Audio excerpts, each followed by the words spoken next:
naintindihan ko lang ma'am yung sinabi niya about sa Clarity Act. Mm. So, yun yung possible na mangyayari, yung Clarity Act. Initially, kapag na-approve siya, possible na maisip ng mga tao, yes, approve na siya and possible na mag-pump yung market. Not knowing na kapag na-approve ang Clarity Act at isa-isang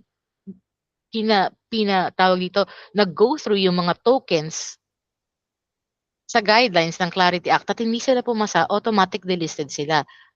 So initially, possible mag-pump ang market thinking na bullish ang Clarity Act. And then right after nun, malalaman nila na i-delist lahat ng mga tokens na yan dahil sa Clarity Act. Dun magkakaroon ng possible massive dumping. As in massive dumping.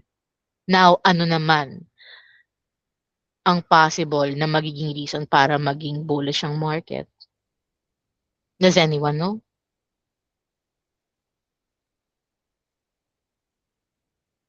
Does anyone know?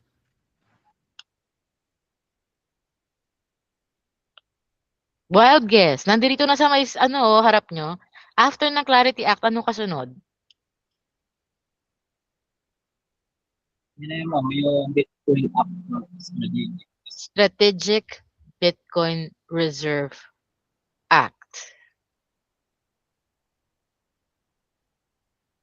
The Strategic Bitcoin Reserve Act. Kapag na-approve ang Strategic Bitcoin Reserve Act, magiging parabolic ang price ng Bitcoin. Why? Does anyone know why?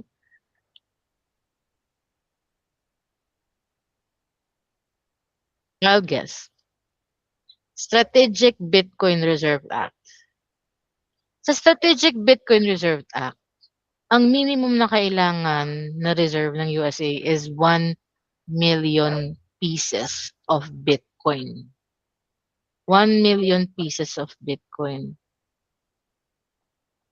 Okay? And bakit magiging bullish ang Bitcoin kapag na-approve to, itong Strategic Bitcoin Reserve Act? Number one, kapag ginamit ng most powerful country in the world na pang-back ng economy nila, ang Bitcoin, palagay nyo ang ibang countries hindi susunod?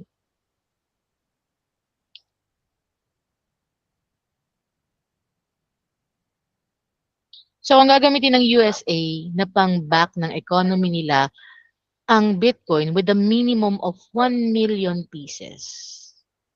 Most likely, lahat ng country sa buong mundo gagamitin na rin siya, parang gold. So, para magiging digital gold siya. So, ibig sabihin nun, magkakaroon ng supply shock. Dahil lahat ng mga government gusto nang bumili ng Bitcoin. How many countries do we have? 179. Sabihin mo na lang na 100 countries yun. Ilang Bitcoin ang kailangan nila?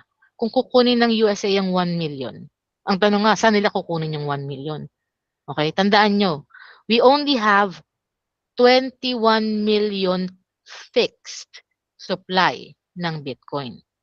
19.8 million na ang nasa circulating supply.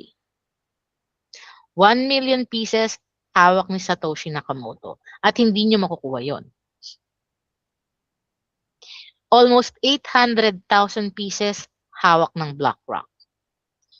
2 million pieces hawak nung 11 other na financial institutions. Kasama ng BlackRock nung na-approve ang spot Bitcoin ETF. And then 700,000 hawak ni Michael Saylor.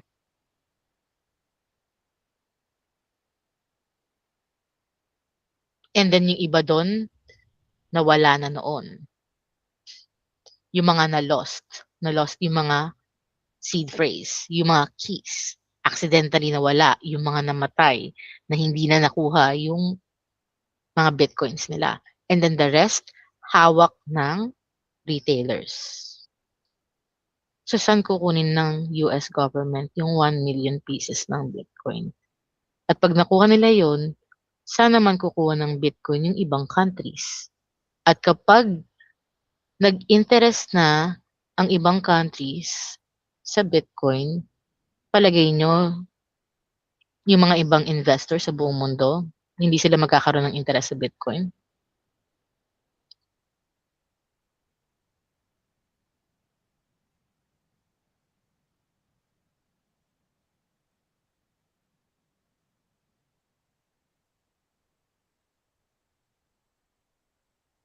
What do you think, guys? Remember, we only have 21 million fixed supply, 19.8 million ang nasa circulating supply, and the last Bitcoin will be mined in year 2140, after 100 years. Saan sila kukuha ng supply? Magkakaroon ng supply shock. Kapag nagkaroon ng supply shock, ang ibig sabihin ng sobrang taas ng demand, walang supply.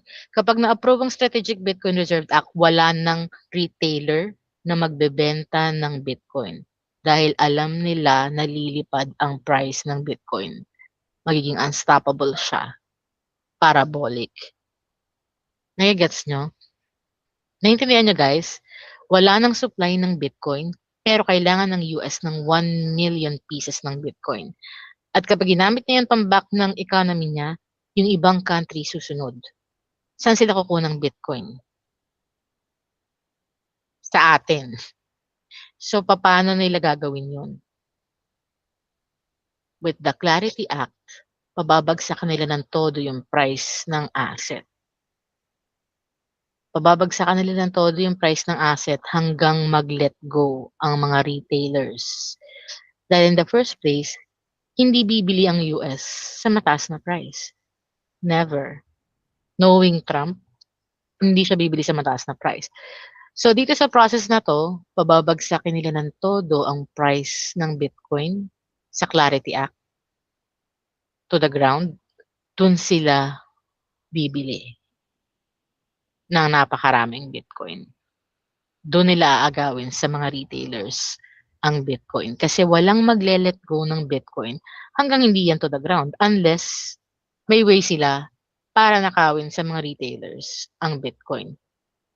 And after that, magiging parabolic yung price once ma-approve ang Bitcoin or Strategic Bitcoin Reserve Act.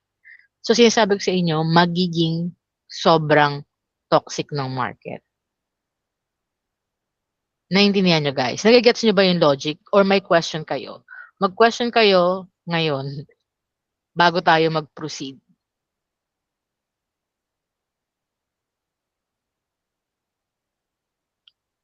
Any question?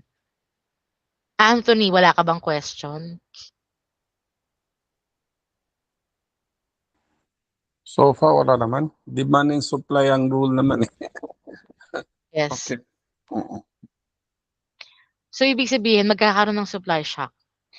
There will come a time na hindi na isang Bitcoin ang bibili ng tao. Gagamit na tayo ng Satoshi. Why? There are 8 billion people sa mundo. Currently, 1% lang ng world population ang nagtitrade ng Bitcoin.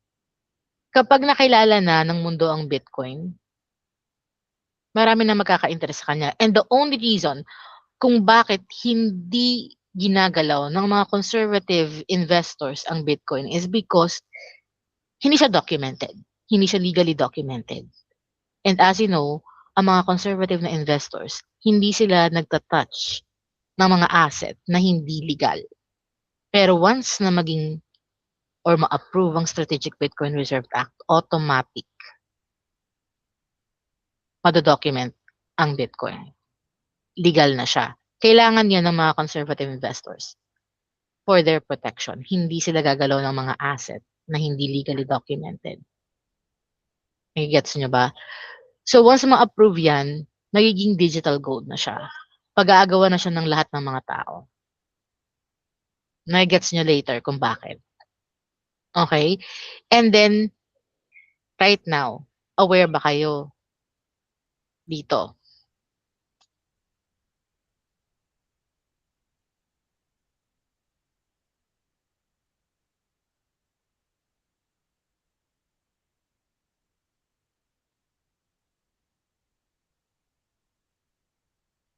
Hindi, ma'am. Yan.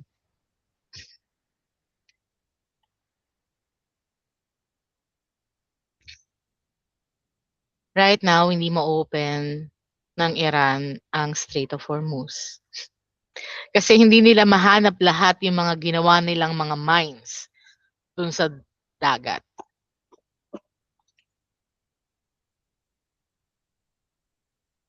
Okay? Pero for now, yan. Pero aside from that, meron pang isa.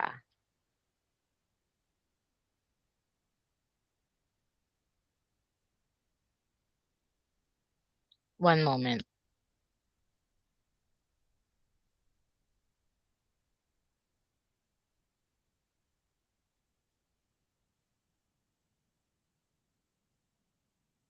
Saglit lang guys.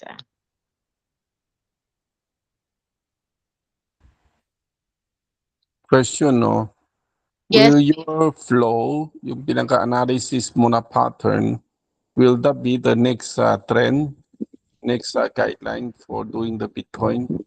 O dahil sa Clarity Act, may iba na strength yung flow niya?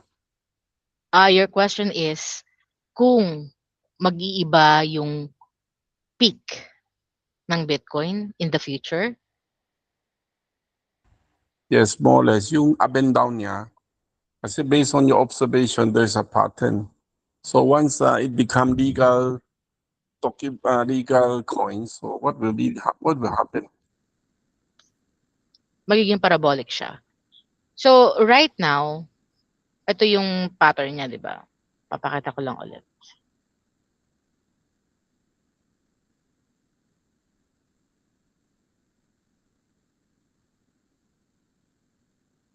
Ito yung current na pattern niya. Nakikita nyo guys?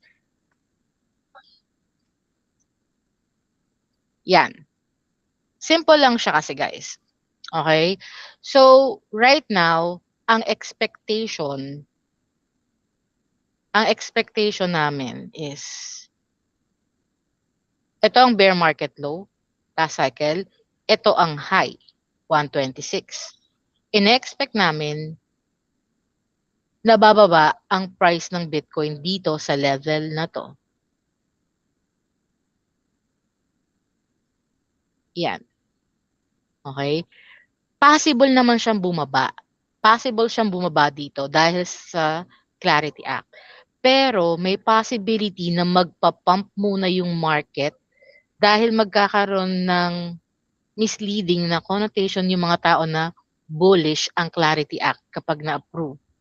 Dahil akala nila kapag nagkaroon na ng Clarity Act, magiging legal na ang mga crypto. Not knowing na hindi lahat ng crypto makakapasa sa Clarity Act. And 95% ng mga cryptocurrency possible hindi pumasa. Which will cause para madelist sila sa mga crypto platform sa US. At kapag nadelist sila sa mga crypto platform sa US, magsisell off lahat ng mga traders sa US. At anong gagawin ng mga global traders? Natural, magsisell off din sila. Dahil hindi sila papayag na mag-drop yung price ng mga hino-hold nilang crypto, hindi nila papanoorin ng mga traders ng US na ibenta lang or i-sell off yon nang wala silang gagawin. So, ibig sabihin, sabay-sabay magsisell off lahat ng mga traders worldwide ng mga cryptocurrency na i-delist dahil sa Clarity Act. Nagigets nyo? So, initially, pagka-approve ng Clarity Act, possible magkaroon ng fake pump. And then, when they find out na madidelist yung mga coins nila, doon possible magkaroon ng massive crash. Kaya siya sobrang toxic. Kasi hindi alam ng lahat ng tao na ganun yung possible na scenario. Ang iniisip lang nila kapag na-approve yung Clarity Act, magiging parabolic lahat ng crypto. Not knowing na 95% ng cryptocurrency mawawala.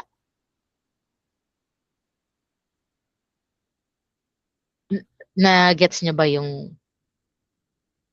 Na-gets niyo yan? Anthony? Yes, ma'am. Nag-gets naman. Gets naman, ma'am.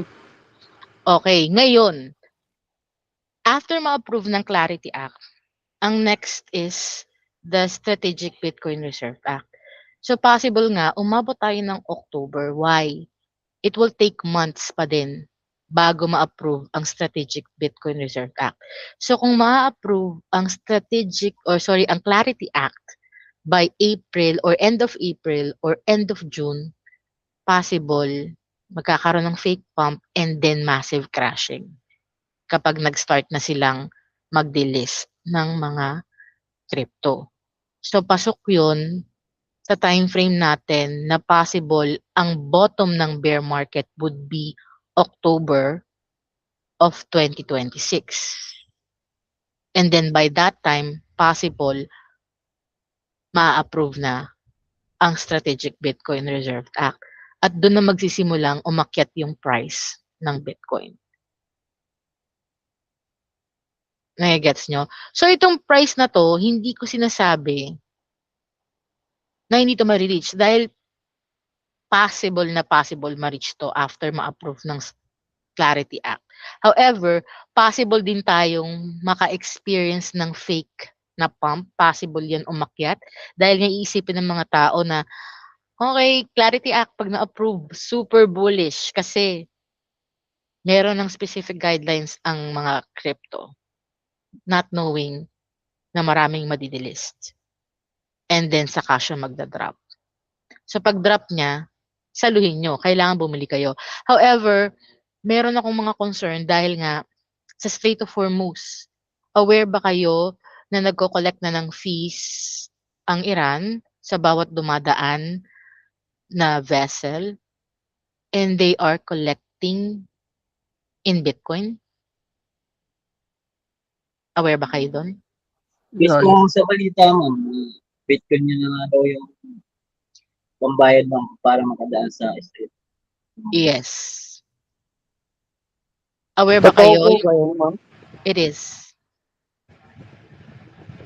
Totoo siya. Sandali, nasa na yung nakita ko. One So moment. kaya ma'am yung price ng Bitcoin niya tumataas dahil doon. Somewhat.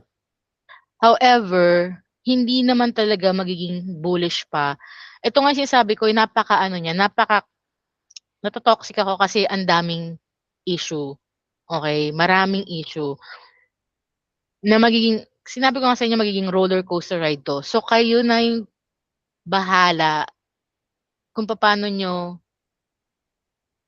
i-manage to. Okay? Ibibigay ko sa inyo lahat ng scenario. Kaya ako natotoxic dito dahil ang daming nangyayari na scenario na ang hirap intindihin. Okay? So ipapakita ko sa inyo to.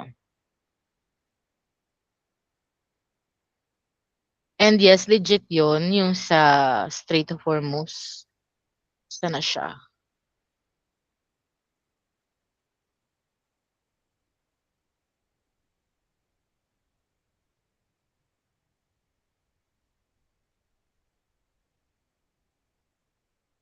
One moment, guys.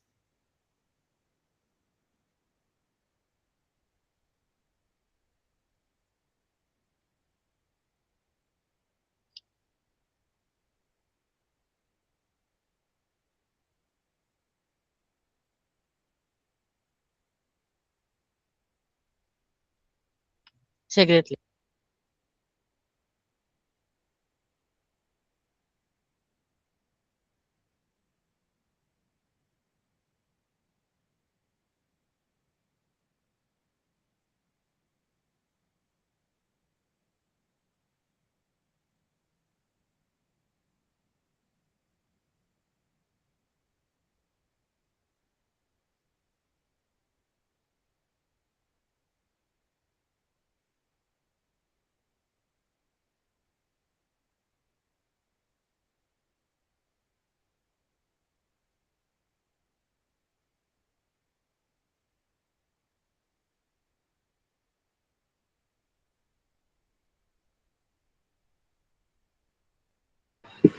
O pwede patingin ng yung sa tawag doon.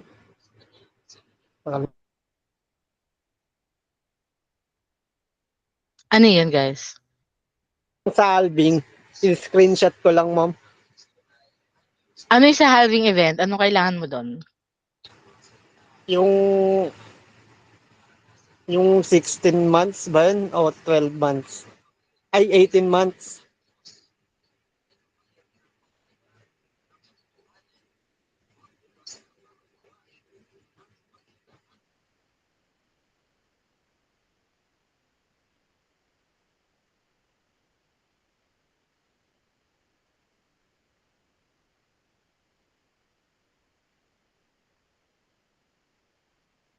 Okay na, ma'am.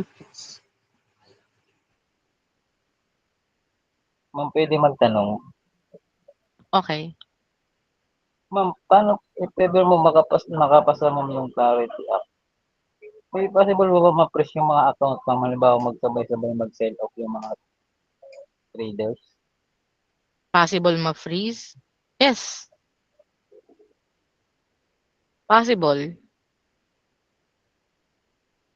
Possible if i-freeze ng mga crypto platforms. Pero ang mangyayari doon is, hindi siya magiging pabor sa inyo.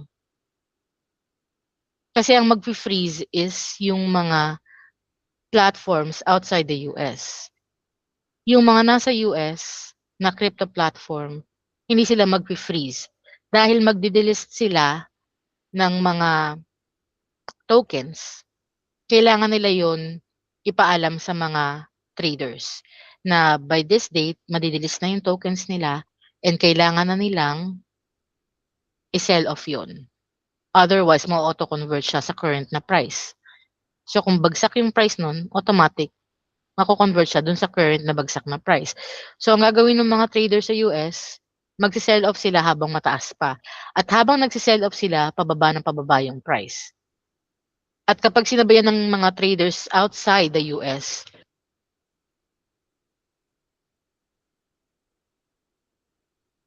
ang possibility is yung mga crypto platforms outside the US, which is tayo, ang possible na ma-freeze ang mga withdrawals. Kasi hindi pa naman tayo magde-delist.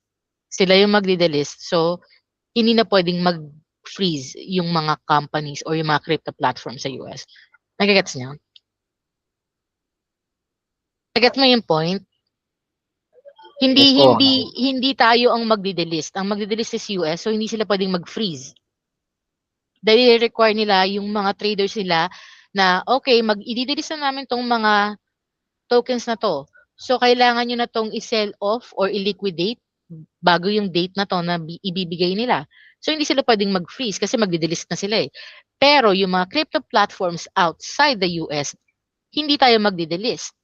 So pag nag-try kayo na mag-sell off massively, possible mag-freeze sila ng withdrawals. So ang magiging affected ng crash is yung mga global traders outside the US. Kaya 'di ba sinasabi ko sa inyo, umiwas kayo sa mga tokens na walang magandang utility, sa mga meme coins at sa mga shitcoins dahil kapag na-delist sila, kawawa kayo. Maabutan kayo ng rug pull. Na-gets nyo? Pwede bang kasama yung Pi network dun? Malamang. Oo naman, bakit hindi? Ano-ano ang kaibahan ng P-network sa ibang mga tokens?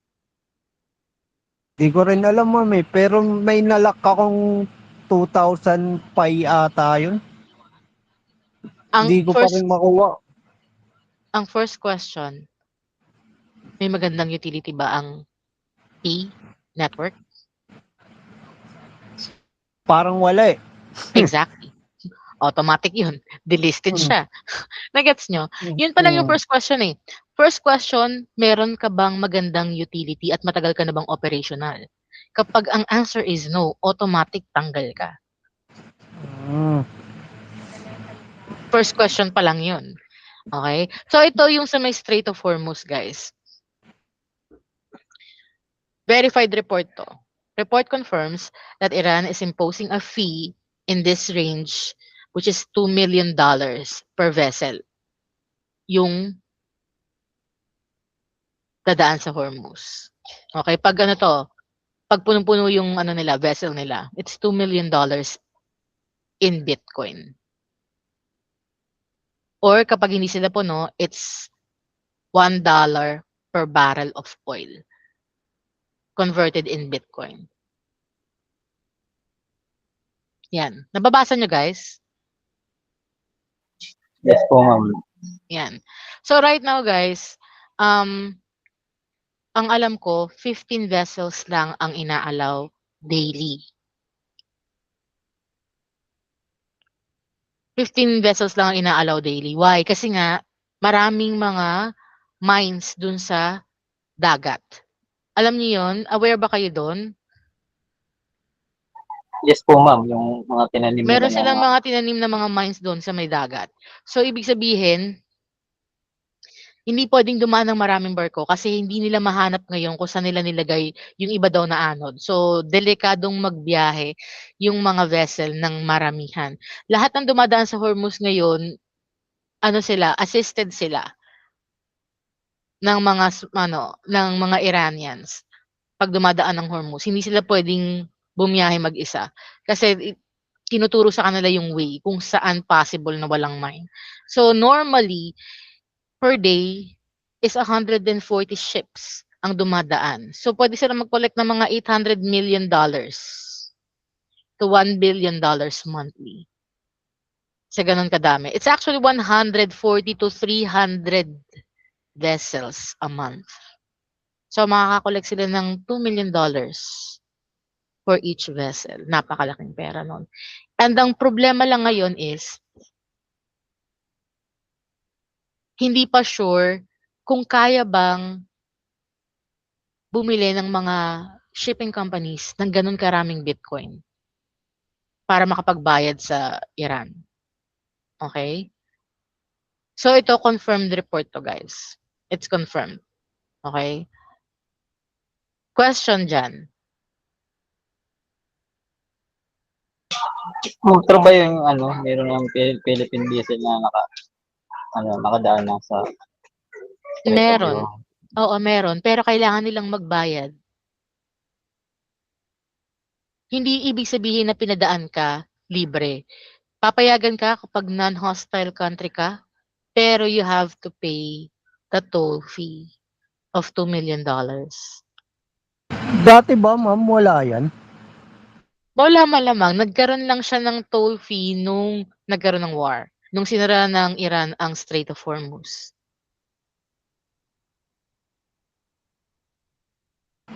Ang galing rin nila yun, no? Naisip nila yun. Of course, ito nga yung sinasabi ko sa inyo, sobrang toxic. Pero guys, hindi ibig sabihin na magiging, actually ito, itong ginagawa ng Iran, pwedeng mag-boost sa price ng Bitcoin. Ibig sabihin, lalaki yung demand. 'Di ba? Imagine mo, lahat ng vessel na dadaan sa Hormuz, kailangan ng magbayad ng $2 million worth of Bitcoin bawat daan nila. And nasa mga 140 to 300 ships monthly ang dumadaan doon. They have to pay $2 million worth of Bitcoin. So, ibig sabihin, itong mga shipping companies na to, kailangan lang mag-acquire ng ganong kalaking amount of Bitcoin.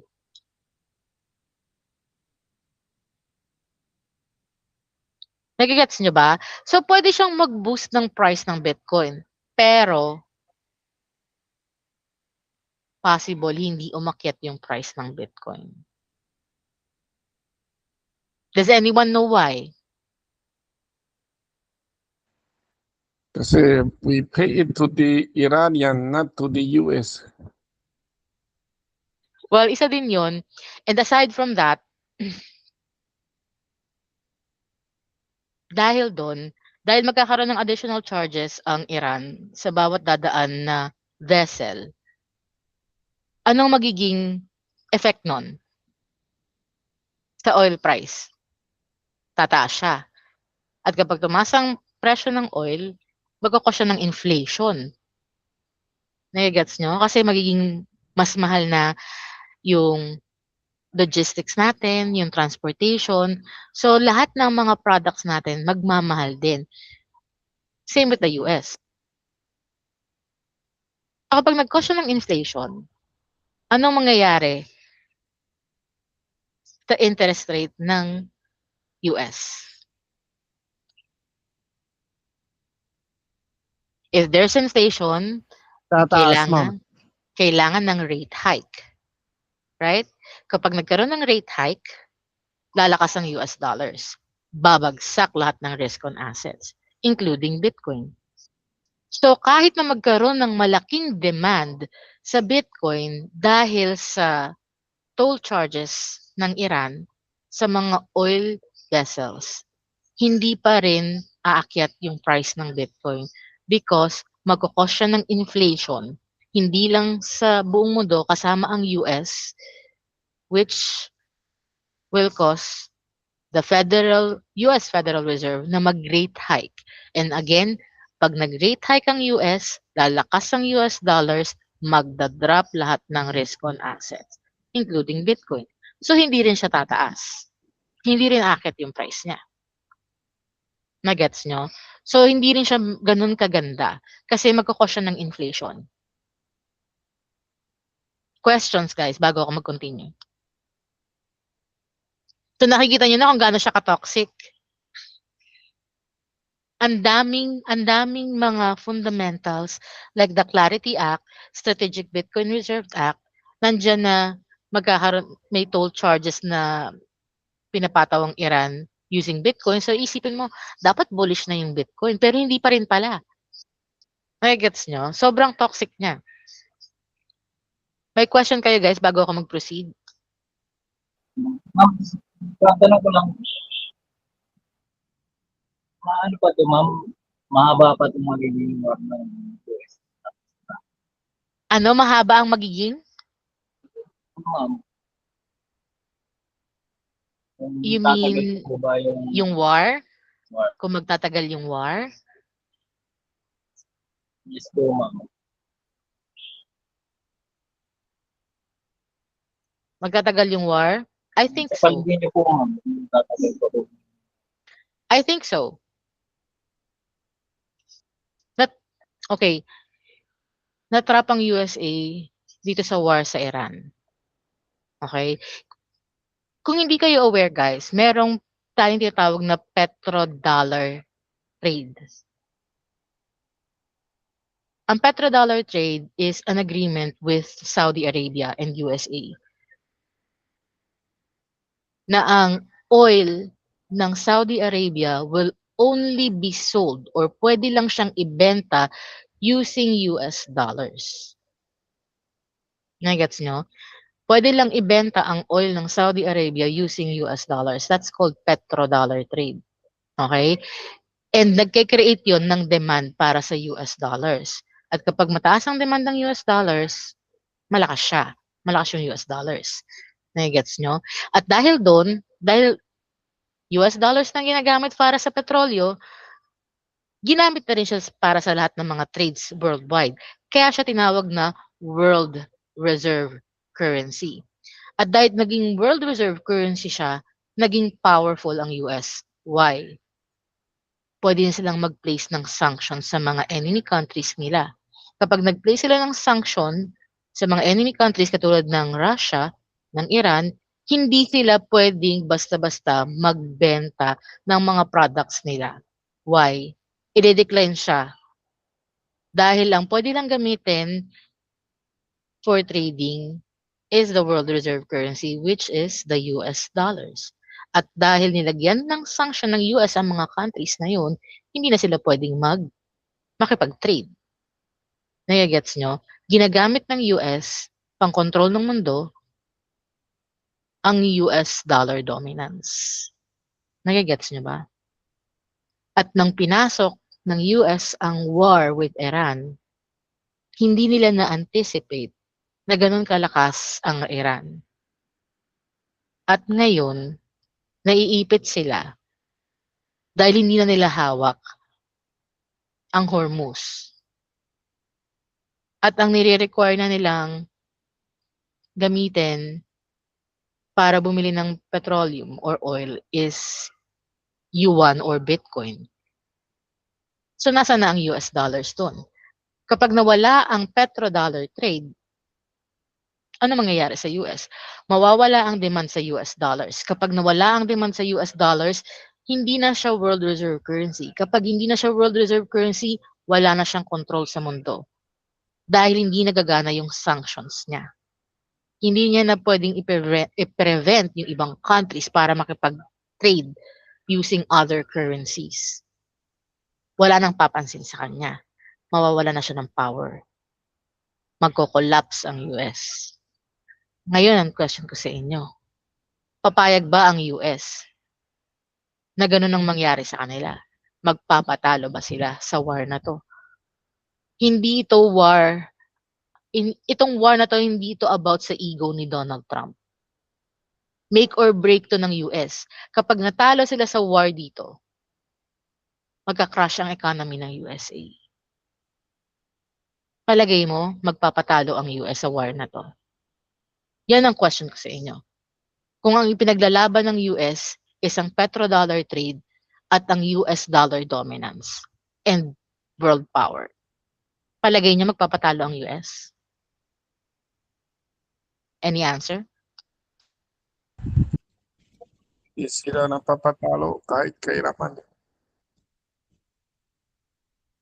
Most likely hindi sila magpapatalo. Most likely hindi sila magpapatalo. Kasi kapag natalo sila guys, wala na sila. Wala na ang US. Wala nang papansin sa kanila at magka-crash ang economy nila. At dahil doon, possible, isi-sell off din ng mga ibang countries ang US treasuries and bonds. Ito yung mga debt ng US sa iba't ibang countries. Kasi wala nang silbi ang US dollars para sa mga countries na yon.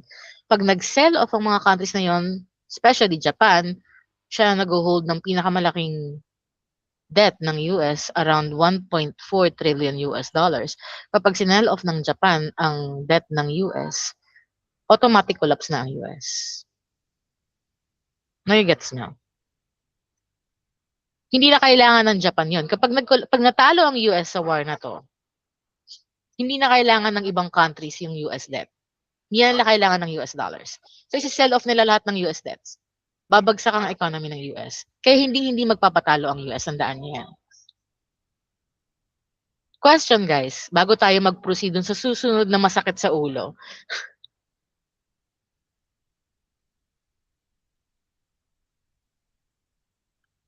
Any question?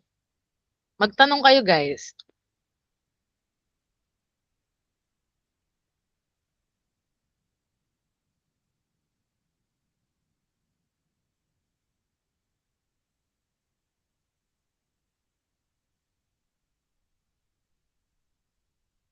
Walang question guys? Naiintindihan niyo lahat yon?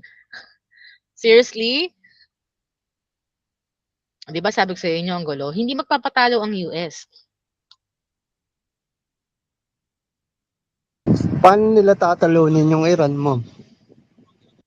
Paano? Yan ang hindi ko alam.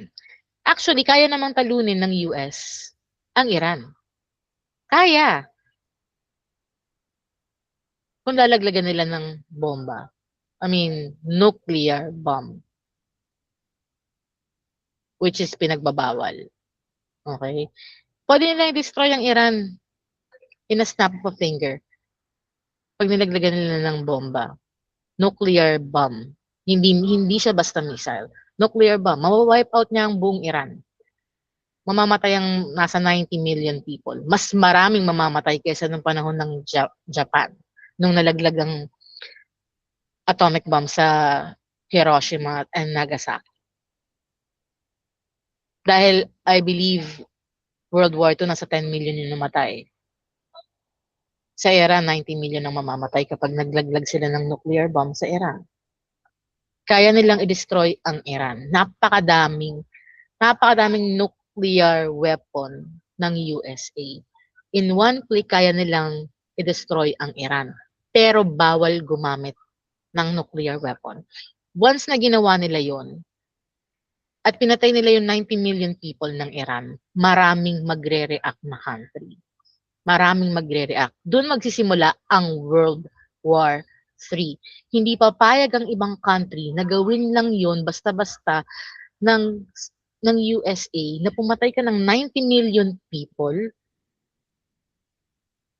dahil sa war na to. Sabi ko sa inyo, magkikreate yan at mahahati ang lahat ng country sa buong mundo. Diyan nyo malalaman kung sino talaga yung magkakakampi. Naintindihan nyo? And that war will last for several years. Kaya medyo alanganin ng US. Nakita nyo, di ba? Nagbanta na si Donald Trump doon sa may ano niya, sa may Truth Social niya. Meron siyang pinost doon. Pero hindi niya tinuloy. Parang pinagbantaan niya na iwa-wipe out niya yung buong civilization ng Iran. Pero hindi niya tinuloy. 'Di ba? Ang ending nagkaroon ng ceasefire kaya biglang nagpump yung market.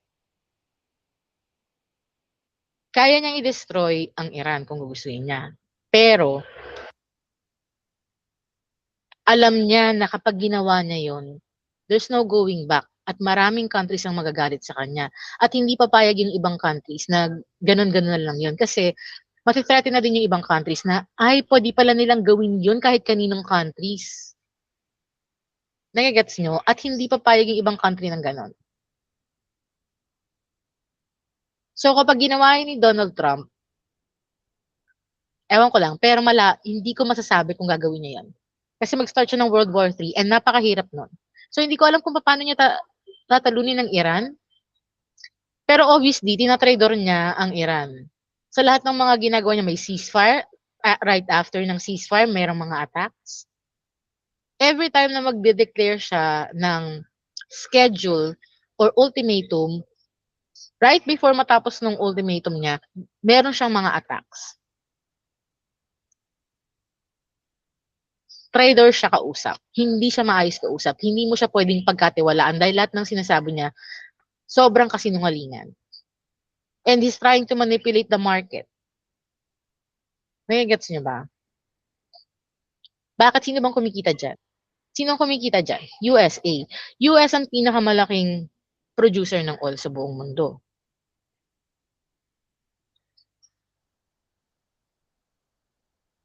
Ang production ng oil sa USA is nasa 40 to 60 US dollars per barrel. Yun ang cost. Sila ang largest producer sa buong mundo.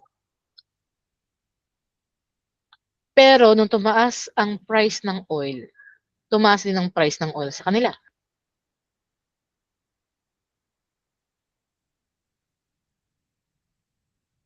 Hindi niyo ba napansin?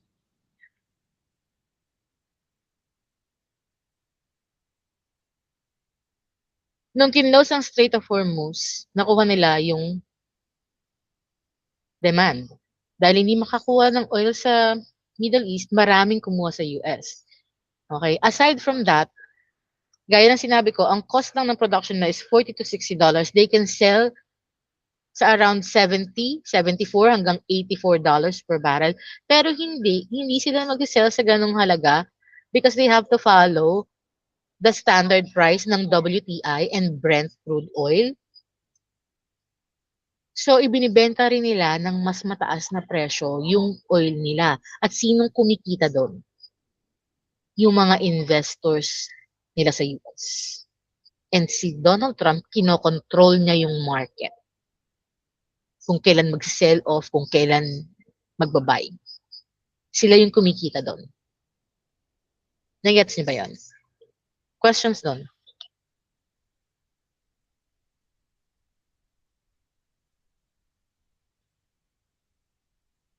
And if ever matatalo sila, merong backup plan si Donald Trump. At yun yung i-discuss ko next. So bago tayo mag-discuss nun, any question?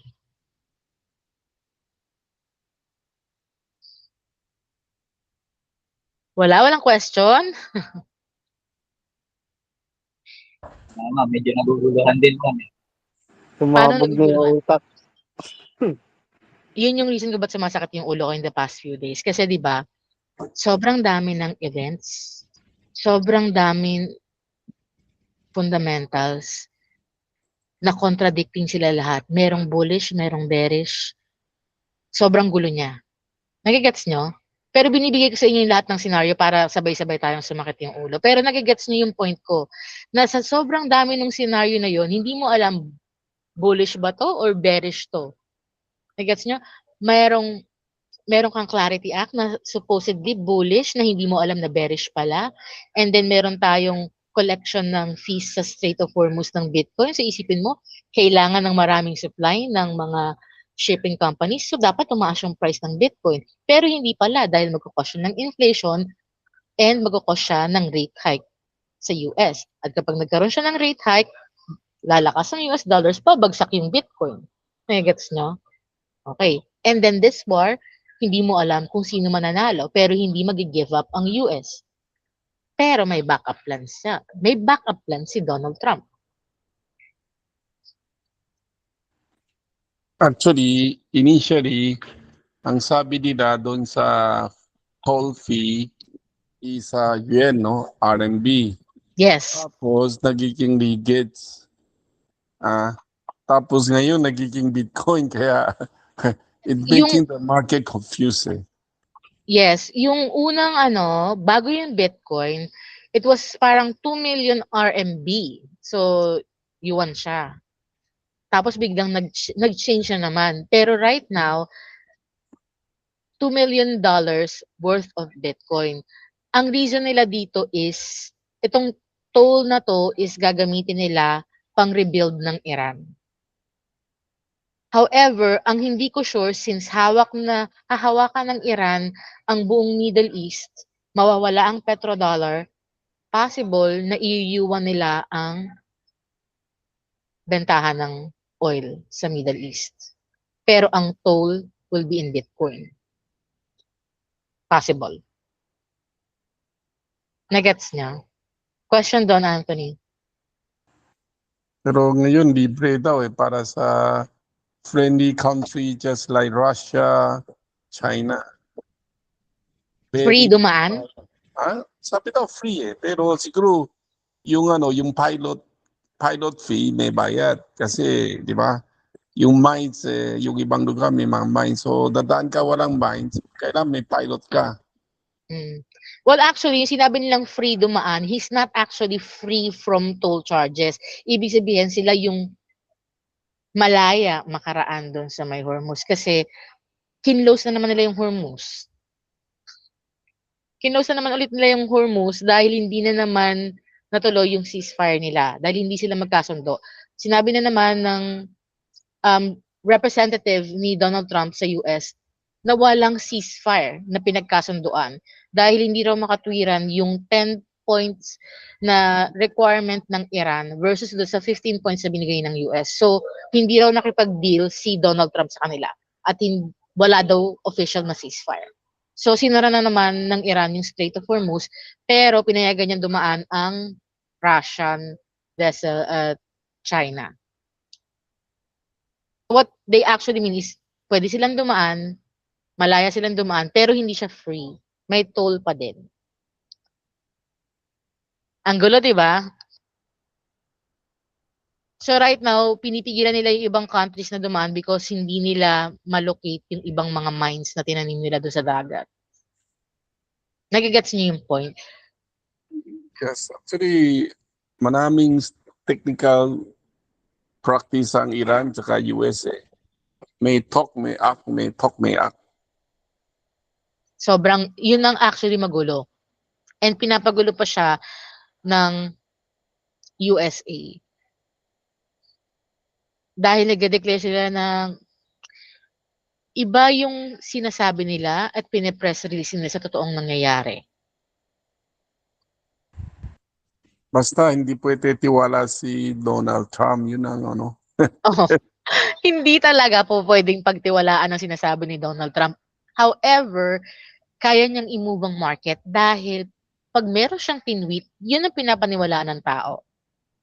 So, kapag sinabi niya na ganito at ipapump niya yung market, kailangan buy tayo. Kasi, alam mo yun, siya yung pinapaniwalaan ng mga tao. Pero hindi mo siya pwedeng pagkatiwalaan. Kung naiintindihan nyo, hindi nyo siya dapat pwedeng pagkatiwalaan. Wala siyang sinabing totoo. Lahat ng sinabi niya, puro kasinungalingan. Kaya madalas umiinit yung ulo ko kapag nakikita ko meron siyang ginagawa kasi sinisira niya yung chart. Okay? Now, eto na. Eto na yung possible na backup plan ni Donald Trump. Kaya kahit papaano, ini-encourage ko kayo na mag-buy kayo paunti-unti ng Bitcoin kahit na nasa ganito ng level. Kasi discounted price na yan. Okay? Ang top natin is 126,000. And currently, nasa 71,000 tayo. Super discounted na yan. Hindi na kayo talo dyan. Dahil at one point in time, babalikan ng 126,000 at magbe-break yan. Okay? Now, ito yung backup plan ni Donald Trump. Kapag nawala ang petrodollar trade sa USA, mawawala ang demand for US dollars. Magko-collapse ang economy ng US. Ngayon, paano siya mag-create ng demand para sa US dollars? May idea ba kayo? May idea ba kahit isa sa inyo kung paano niya gagawin ang backup plan niya? Wala? Possible Wala. USDT. USDT. US, well, stable coins actually. Paano? Magkikreate siya ng demand. As you know guys, di ba yung stable coins? Stable coins is backed 1:1. One stable coin na USDT or USDC is backed by $1. Gets nyo? Not literally $1, but it can be in a form of US treasuries. Okay? So, ibig sabihin, magpiprint na naman ng pera ang US. Gets nyo? When you say kasi printing ng money, hindi sa literal na print ng, nagpiprint ng money, guys. Okay? Digitally, ano lang siya, tawag dito, digitally modified lang yung balance sheet nila. Naglalabas sila ng US treasuries. They sell it off. Yun ang money printing sa kanila. Hindi literal na nagpiprint ng money. Gets nyo? So, ibig sabihin, itong mga companies like Circle and Tether USDT,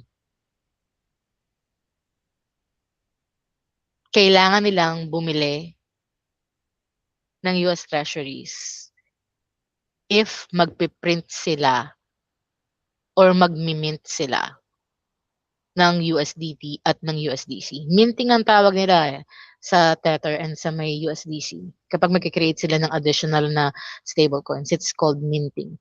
So, pag mag-mint sila ng additional na stablecoins sa USDT at sa USDC, kailangan nilang i-pair yun 1:1 to US dollars.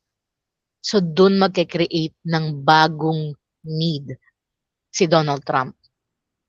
Ipupush niya ang crypto trading. The more people na mag-trade ng crypto, lalaki ang demand sa stablecoin. Kapag lumaki ang demand sa stablecoin, kailangan mag-mint ng mga companies like Tether and Circle, which is the owner of USDC, kailangan nilang mag-mint ng maraming stablecoin at kailangan nilang bumili ng US treasuries. Doon mag-create ng demand si Donald Trump.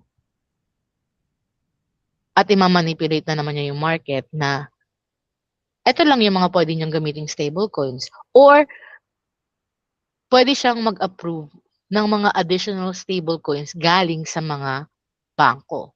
So, itong mga bangko na to, kapag pinayagan sila mag-create ng mga sarili-sarili nilang stablecoins, mare-require din silang ipeg yun 1:1 to US dollars. Okay? So, the more na lumaki ang demand for crypto trading, magiging mas in demand ang stablecoin. At kapag naging in demand ang stablecoin, magkakaroon ng malaking need sa US dollars. So kahit wala na silang petrodollar, okay lang yon. Ito yung magiging malaking issue. Kapag pumasok tayo sa petro-Bitcoin trade, kapag nag-start i-trade ang petrolyo using Bitcoin, dun, lalaki ang demand. Naiintindihan nyo? So, nandirito tayo sa point na pinakamahirap. Why? In the past, napakadali lang i-trade ng Bitcoin. Dahil alam natin yung cycle. Alam natin kung kailan siya tataas, kung kailan siya bababa. Right now, alam pa rin natin at nasusunod pa din yung cycle ng Bitcoin. Doon pa rin siya nag-bottom, doon pa rin nag-peak sa expected. Ang tanong, doon ba siya magbo-bottom sa expectation natin, which is October of 2026. Hindi pa naman nabe-break ang cycle. Kaya lang sa sobrang dami ng issues, sa sobrang dami ng news and fundamentals na lahat sila contradicting, hindi natin alam kung saan papunta talaga yung price ng Bitcoin. Pero isa lang yung sure. Aakyat siya. Aakyat siya ng todo in the near future. So, kung bibili ka ngayon, possible na mag-drop pa yung price ng Bitcoin. Yun ang sasabihin ko. Possible pang mag-drop yung price ng Bitcoin. But the thing is, kahit mag-drop siya, kahit bumagsak siya ng 15, ang gagawin nyo lang, kailangan nyong mag-DCA. Okay? Kailangan nyong mag-dollar cost averaging. Ibig sabihin, you have to buy the significant dip. Kasi ang expectation natin dito bababa yung Bitcoin. Paano kung hindi siya bumaba? Paano kung hindi siya bumaba dito? Diba? So, hindi tayo sure dahil sa sobrang dami ng events kung bababa ba siya talaga dito or aakyat na siya dahil sa sobrang dami ng current events and news. So, the best that you can do is habang nandito pa siya, buy the significant dip. Ibig sabihin, bumili kayo dito paunti-unti. Habang bumababa siya, mag-buy kayo ng mag-buy hanggang ma-reach natin ang bottom. Okay? So, buy gradually. Mag-start na kayo mag-invest dahil hindi natin sure kung bigla itong aakyat dahil sa mga events at dahil sa transition natin. Okay? Kasi iba ngayon. Noon, wala pa tayong kasamang mga institution. 2023 nang ma-approve ang spot Bitcoin ETF, nagkaroon ng accumulation, dito yun sa part na yon. Ito yung pinakamatagal na consolidation ng Bitcoin sa history. Ito yung accumulation ng mga financial institutions katulad ng BlackRock and then nagkaroon ng pump. Okay?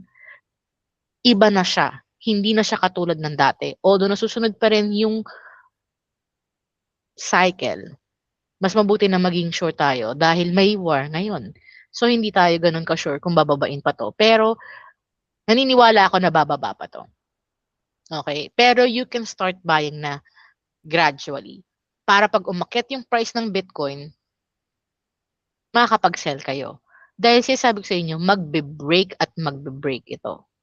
Magbe-break yan. At laging exponential ang increase ng price ng Bitcoin. Kung nakita niyo yung mga pinakita ko sa inyong chart kanina, exponential ang increase niya palagi. Okay? So, bago to, this was 3,000. 3,000 naging 69,000. Then it went back to 15,000. From 15,000, umakyat ng 126,000. At ang next stop ng Bitcoin will actually depend kung saan siya magre-retrace. Mas mababaw ang retracement para sa akin. Mas maganda. Why?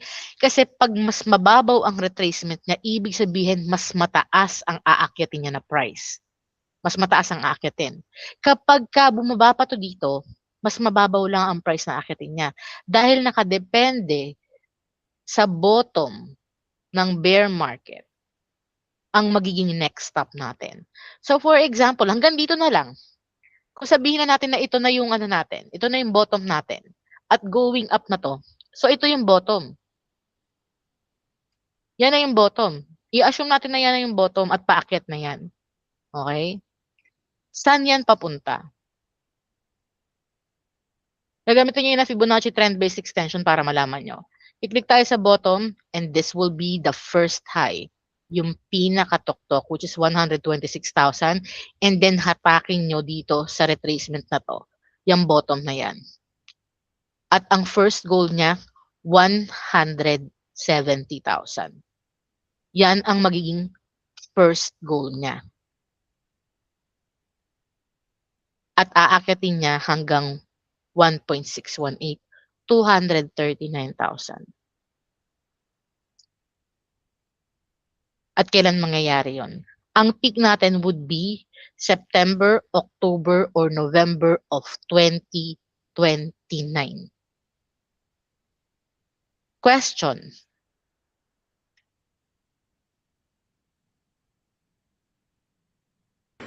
Pwede ba yan, ma'am, pa $100, $100? Bakit hindi? Mag-DCA kayo, buy the significant dip. And yung iba, every month, regardless of the price, bumibili sila. Pag alam mo yung cycle, na alam mo na magbe-bear market bottom ng October, yun na yung pinaka-bottom and mag-start na siyang umakyat. Syempre, ngayon pa lang, dapat namimili ka na. Okay? And then, kailan ka magsi-sell off? September, October, or November of 2029. Yun ang next peak natin. So actually, paano natin nalaman na peak na to? Okay? Di ba, una, sabi sa atin, ito yung bottom ng bear market which is November 9 of 2022. And then nagkaroon tayo ng halving ng April 2024. Bibilang ka daw ng 17 to 19 months at yun na ang top. So ito yung 17 to 18 months. Pero paano mo malalaman na top na to? Okay?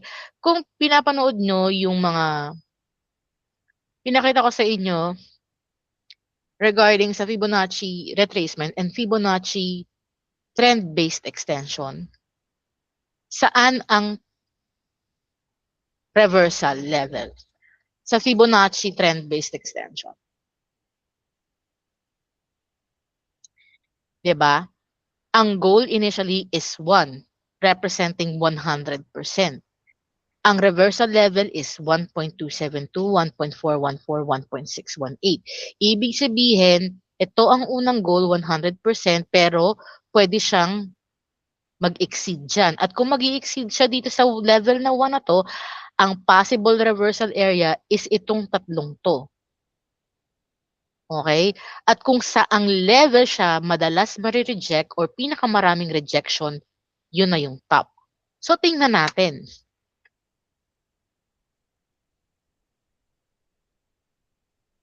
Kung na-achieve ba yun. Ito ang bear market bottom. Ito yung first top. Ito yung retracement. Tandaan nyo. Ito yung bottom. Ito yung first top na gagamitin. And then ito yung naging retracement.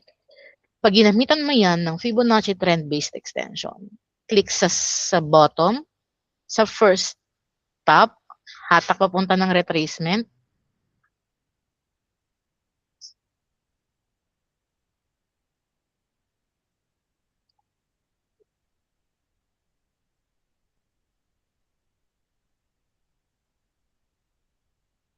Ayos ko lang, guys. Okay. Bottom, first major top, retracement. First goal, na-reach, nag-retrace, umakyat ulit. 1.272. 4 times na reject. 1, 2, 3, 4. Month, 17th month, and then 18th month. Kaya alam mo na ito na yung ending. Kasi nag-drop na siya. 17th month, 18th month. Pasok siya dun sa cycle ng Bitcoin. Na sinasabi natin na magtatap ang Bitcoin 17 to 19 months after ng halving event which was April of 2024. April 2024, bumilang ka ng 17 to 19 months, eto yun.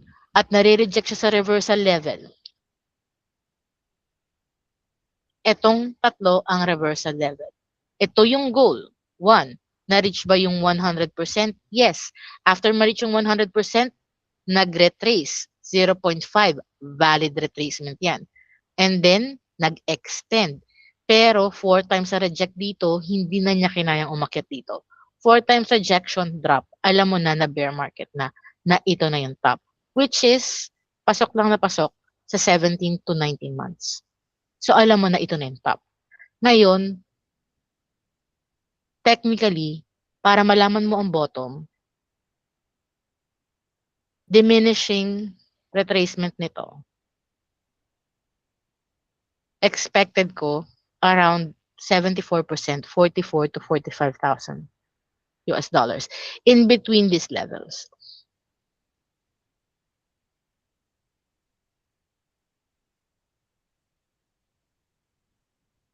Yan. So you can start buying na. Pwede na kayong bumili ngayon, guys. Question, guys.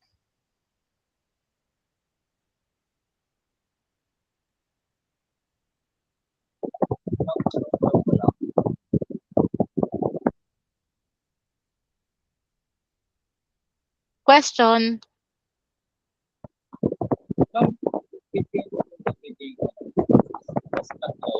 Jones, hindi kita marinig. Type mo na lang. Mahangin.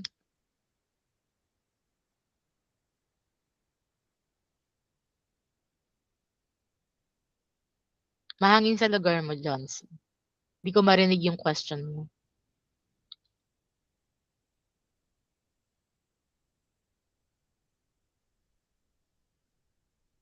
Ano ulit yung question mo? Ako lang kung Bitcoin lang ba bang pwedeng i-DCA ngayon?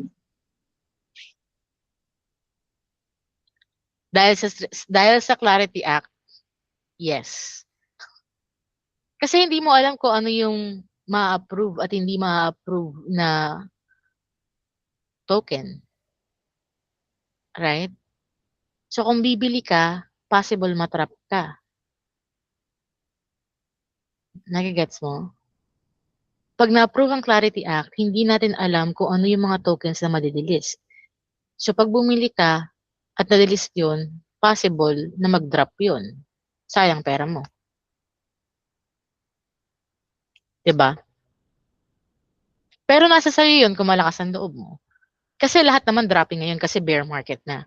So pwede kang bumili ng kahit anong tokens na gusto mo, pero make sure na prepared ka.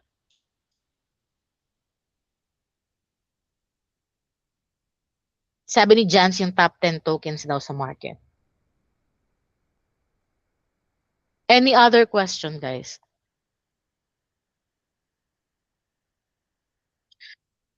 Ako sa inyo kanina, ano yun? First wave pa lang yun, guys, ng price ng Bitcoin. It's just the first wave. Tatlong wave yun. Kasi pwede tayong umakit na hanggang 300,000 this cycle. The next cycle, actually.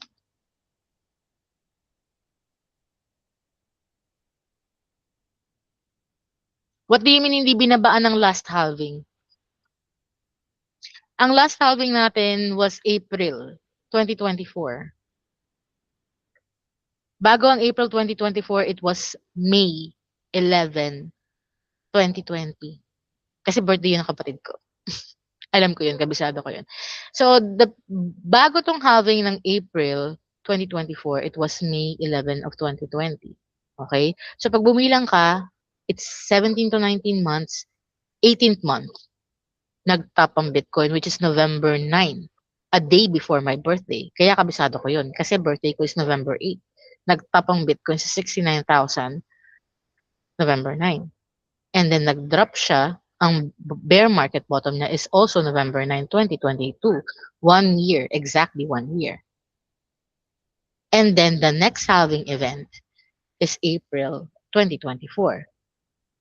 17 to 19 months, 18th month, yung October 6, which is the top. So, bibilang ulit tayo ng 12 months para sa bear market bottom. And that's gonna be October of 2026. And the next halving event is going to be in April of 2028. 17 to 19 months is going to be September, October, November of 2029. So yun ang magiging next na peak ng Bitcoin. At kung tatanungin mo ako kung saan ang possible peak ng Bitcoin, kung eto na, yung magiging bottom. Katulad ng sinabi ko, mas mababaw ang bottom, mas mataas ang akyatin.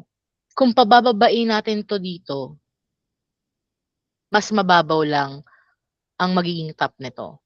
Nakadepende sa bottom nito ang magiging susunod na top. Okay? So kung sabihin natin dito sa 32,000, kapag hinata ko to at binaba ko ng 32,000, yan, 32,000, ang next peak niya 143 lang.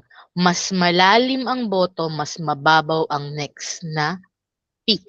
Ang maximum na pwede niyang abutin 212,000. Pero kung hanggang dito na lang siya, okay, tatlong wave yan. Ito ang magiging wave 1 ninyo. Wave 1, wave 2, possible wave 3, pero paaakyatin mo to dito. Possible umakyat siya ng 1 point, patakin ko lang possible umakyat siya ng 1.414 or 1.618. Either 1.272, 1.414, 1.618. Bakit? Kasi kailangan itong mag-retrace ng 50% at least. So kung dito ito mag-bottom at mag-50% to, tatamaan niya ang top ng wave 1 and 2, which is si bawal. So kailangan niyang umakyat.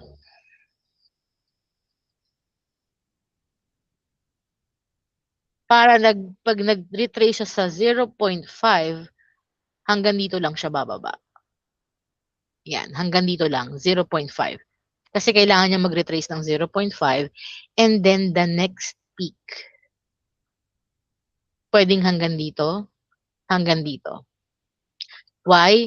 Ang last wave, wave 5, pwede siyang maging longer than wave 1 and wave 3. Pero ang wave 3, hindi pwedeng maging shortest. Wave 3 can be the longest, pero hindi siya pwedeng maging shortest. Pero ang wave 5 can be the longest or the shortest. So, pwede siyang umakyat ng hanggang dito lang sa 1.618, 239, or 281,000 by September, October, November of 2029. Questions? 5 waves. Any question?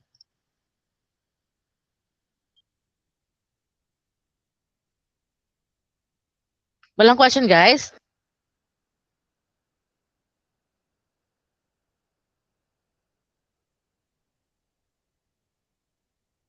If ever naipasa na yung Clarity Act tapos may mga tokens na pasado, pwede na po ba yun?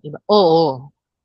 If matapos na yung Clarity Act at tapos na i-check bawat tokens, padadaanin nila sa Clarity Act lahat ng tokens, guys, bago siya i-allow na ma-trade sa crypto platform.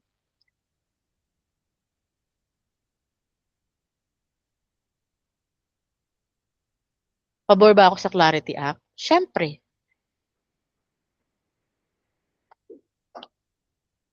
Dapat tayo maging in favor sa Clarity Act kasi magiging regulated na ang crypto. Okay? Ibig sabihin magiging legal na siya and magkakaroon na tayo ng protection. Okay? Alam ko marami sa inyo nagte-trade ng mga meme coins at saka mga shitcoins at saka mga altcoins. Okay? Sa ayaw at sa gusto nyo mawawala sila kasi mga scam token sila.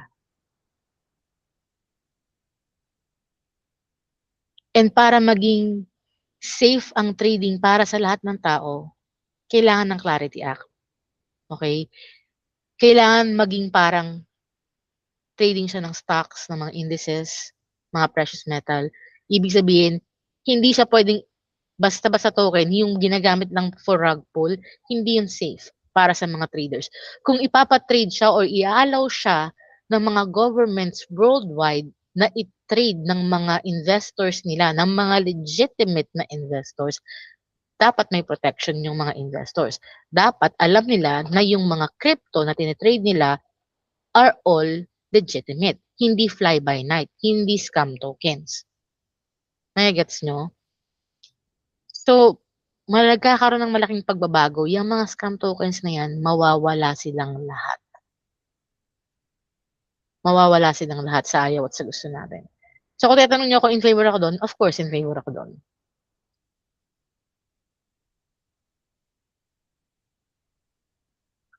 Lumalakas ang, hindi naman, syempre, magiging malakas ang AI. Kaya lang, pagka oversold na din ang AI, magdadrop at magdadrop din yung price niyan. Cycle din siya eh. Up and down siya. Nagmo-move in waves ang market. Hindi siya dire-diretsong pataas. Okay?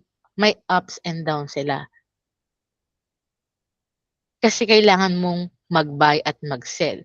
So hindi ka pwedeng mag-buy at mag-sell kung walang top at bottom. Kasi we buy at the bottom, 'di ba? Magbabay ka sa bottom, magse-sell ka sa top. 'Di ba? At pag nag-top yan, bababa ulit yan kasi bibili ka ulit sa bottom, magse-sell ka ulit sa top. At kapag nag-top na yan, bababa ulit yan kasi bibili ka ulit sa bottom, magse-sell ka ulit sa top. Hindi po pwedeng dire-diretsong paakyat. Kasi hindi ka makakapag-buy kung puro aakyat yan. Nagets nyo? At hindi ka makakapag-take profit. Ang dump na to ay take profit yan. Ibig sabihin, yung mga bumili dito, habang umakyat yan, dito sila nag-sell. Kaya bumagsak yung price na yan. Gets nyo? Buy here, habang umaakyat, sell ka dito, yan, bibili ka ulit dito. Habang umaakyat, pagdating dito, sell ka ulit dito, babay ka ulit dito, at dito ka ulit magse-sell. Nagets nyo? Hindi po pwedeng dire-diretsyong umaakyat lahat. So kahit na makikita mo umaakyat yung mga AI na tokens, bababa din yan. Kasi it moves in waves. Up and down, up and down, up and down. So yung up and down na possible sideways na wave, may top, may bottom, top, bottom, top, bottom. Meron ding going up, going up. Yan, parang ganito. At meron ding going down. 'Di ba? Ito yung bear market, going down. Kaya kung mapapansin niyo, kapag ang market, ang candles nasa left side, bullish yan. Ang nasa right side, ang bearish. Okay? So ito, pag nakita nyo, left side, bullish. Right side, bearish. Kasi going down. Right side, left side bullish, paakyat. Ang right side palaging bearish. Ito ang left side going up. Lahat ng pa-right going down. Going down to. Nasa right side to, going down. Bear market to. Ito retracement, going up, left side, bullish yan. Right side, bearish. Left side, bullish. Right side, bearish. Left side, bullish. Ito, na nag-top, pababa na yan. Bearish yan. Hindi po pwedeng dire-diretso paakyat. Nagigets niya? Walang umaakit ng dire-diretso. Maski gold, hindi. Question, guys.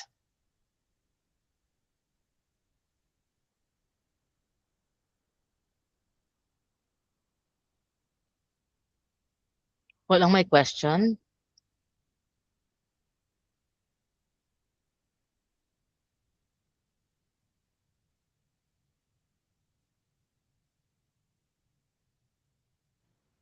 Wala. Malinaw.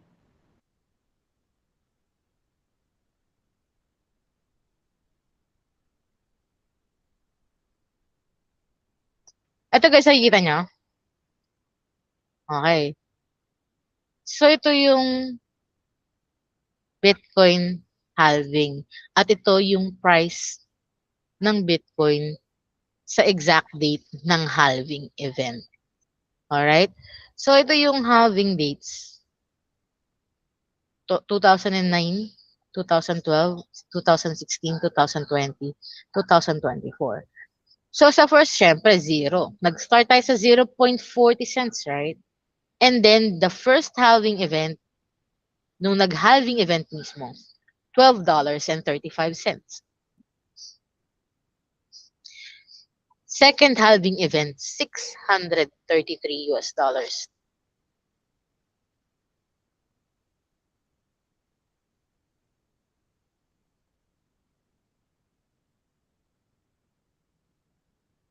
Sa third halving event, it's 8,500. That was May 11, 2020.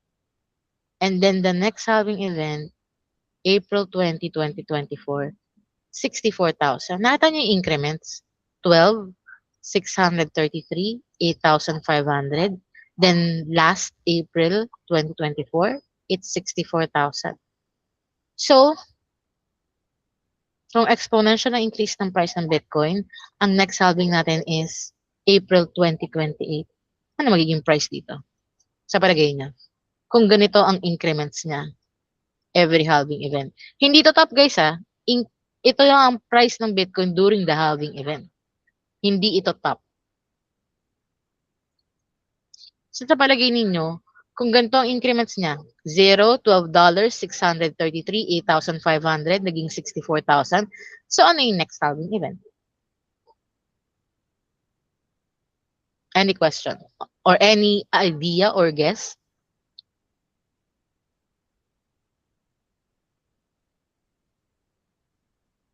What do you mean? May question dito, ma'am. Ask ko lang po. Parang hindi niya binababaan yung bawat halving event niya. Hindi siya bumababa doon. Ang halving event, guys, hindi siya doon bumababa. Hindi bumababa ang price doon.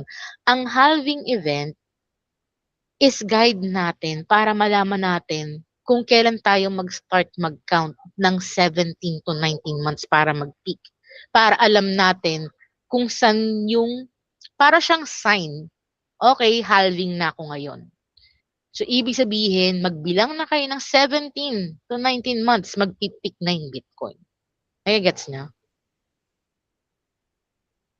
Hindi bear market bottom ang halving event at hindi rin siya peak. Siya ang sign kung kailan ka mag-start mag-count para malaman mo kung kailan yung magiging peak. Naintindihan niyo yan, Dave? Nagets mo ba yon?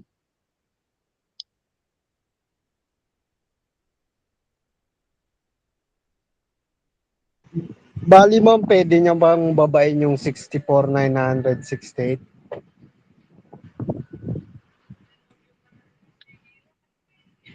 Para sa bear market? Para sa bear market, yes. Opo. Kasi ito guys, itong price na to, ang ipinapakita dito is yung price ng Bitcoin during the halving. Okay? Hindi bear market, hindi siya peak. Okay? Ang halving ay nangyayari after ng bear market. So for example, nag-bear market tayo ng November 9, 2022. Or simulan na natin ng March. Nag-bear market tayo ng March 2020. Okay? So, yun ang bear market natin. After nun, start na ng bull run. Okay? Pero pag start ng bull run, hindi mo alam kung kailan magpipeak. Ang magsasabi sa iyo kung kailan magpipeak is ang halving event. Kasi kailangan mong bumilang ng 17 to 19 months after ng halving. So, ang bear market bottom natin was March. Papakita ko sa iyo.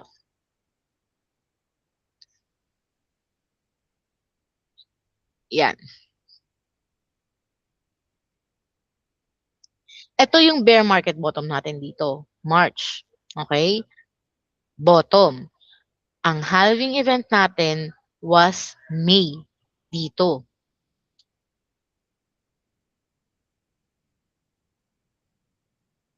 March 2020.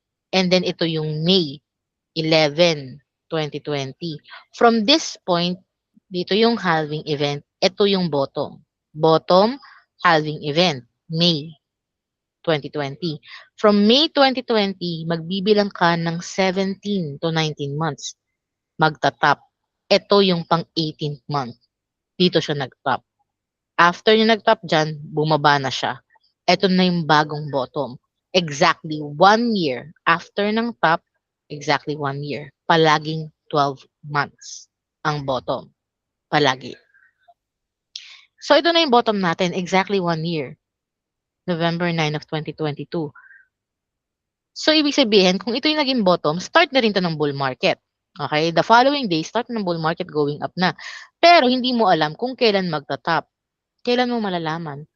Kailangan mong alamin kailan ang halving event. Ang halving event dito, after ng November 9 of 2022, is April 2024. Andito yun. April 2024. So, ibig sabihin, hindi pa ito ang top. April 2024, ang sabi, from Bitcoin halving ng 2024, bibilang ka ng 17 to 19 months. Ito yung pang 17th month, ito yung pang 18th month. So, ito yung top. Nagigets nyo? Yung halving event, gagamitin nyo lang guideline para alam nyo kung kailan kayo mag-start mag-count ng 17 to 19 months. Hindi yun ang bottom, hindi rin siya ang peak. Okay? Siya ang magiging guide nyo para malaman nyo kung kailan yung next peak. At ang next halving event natin is April of 2028. Okay?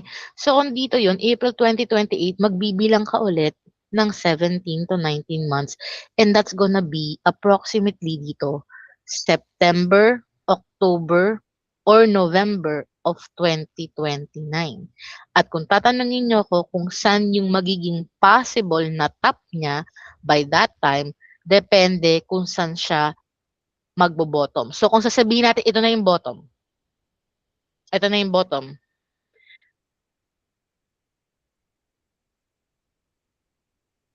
So by 2029, ang magiging possible top niya would be around 239,000 hanggang 281,000. Nagets niyo ba? Yan, pwede yun umakyat hanggang dito. Question. Why? Kasi waves of 3 yan, guys. Waves of 5 pala, sorry. 1, 2, 3, 4, 5. Perfect na Elliott wave yan. Wave 1, wave 2, wave 3, wave 4, wave 5. According sa Elliott wave 1, wave 2, wave 1, wave 3, wave 5 can be equal in height. But wave 3 can never be the shortest. Dito, longest ang wave 3. Mukha lang siyang maikli. Pero kapag mineasure mo siya ng Fibonacci trend-based extension from the bottom, 100% ibig sabihin kung ano yung height from this bottom to this top, yun din ang height from this retracement hanggang dito sa top. The fact na umakyat above ng 100% ang candle, ibig sabihin longer ang wave 3. So pasok na tayo doon. And then wave 4. Wave 4 can never touch the top of wave 1 and wave 2. Mukha lang silang magkalapit pero pag mineasure mo yan, hindi nag-touch ang wave 4 sa wave 1 and 2. Andito siya. And this is wave 5. It can be the longest, it can also be the shortest. And paano natin malalaman nga na siya na yung top? Kasi rejected na siya sa 1.272 ng Fibonacci trend-based extension. This one. Aside from that, pang 18th month na siya. Question.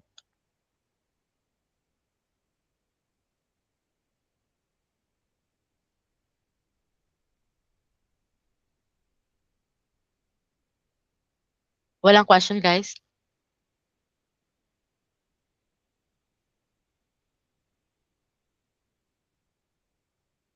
Wala nang question, guys? Wala na po, ma'am. Ha? Nalito ka? Di naman po na susundan pa rin. Ang part ka nalito? Wala. May iniisip lang ako. Parang Ano hindi yun? niya Ano yun? tinatouch. Yung halving hindi niya tinatouch talaga. Hindi talaga kasi yung halving event, hindi siya bottom, hindi rin siya top. Okay, guideline lang siya. Kumbaga parang Mm. siya yung sign na magsasabi sa'yo na, oops, ngayon ka pa lang kailangan mag-start magbilang ng 17 to 19 months para malaman mo kung saan yung top. Ang halving event ang nagsasabi sa'yo kung kailan ang next top or peak ng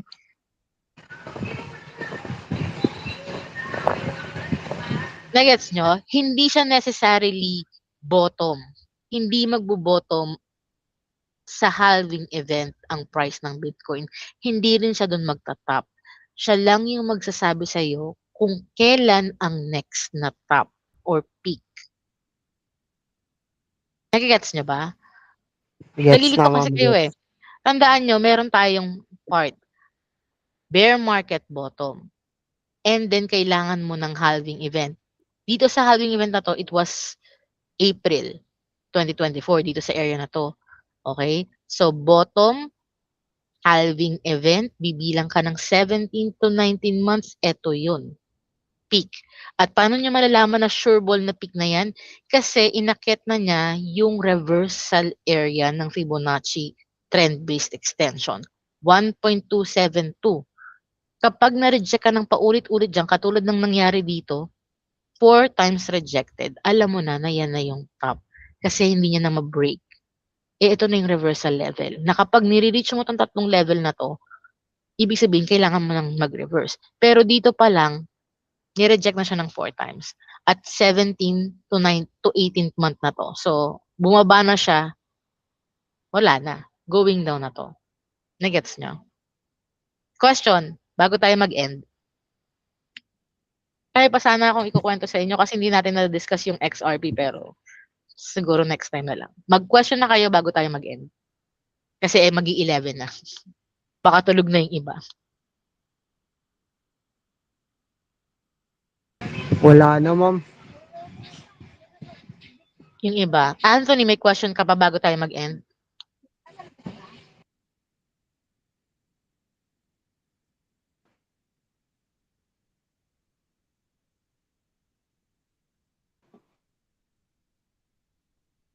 Yung iba, Edgar, Win, Novo, Jack, John C, Jams. Anthony, may question ka pa? Siguro hintayin na lang namin yung Clarity Act. So by November, we expect high. November of 2029.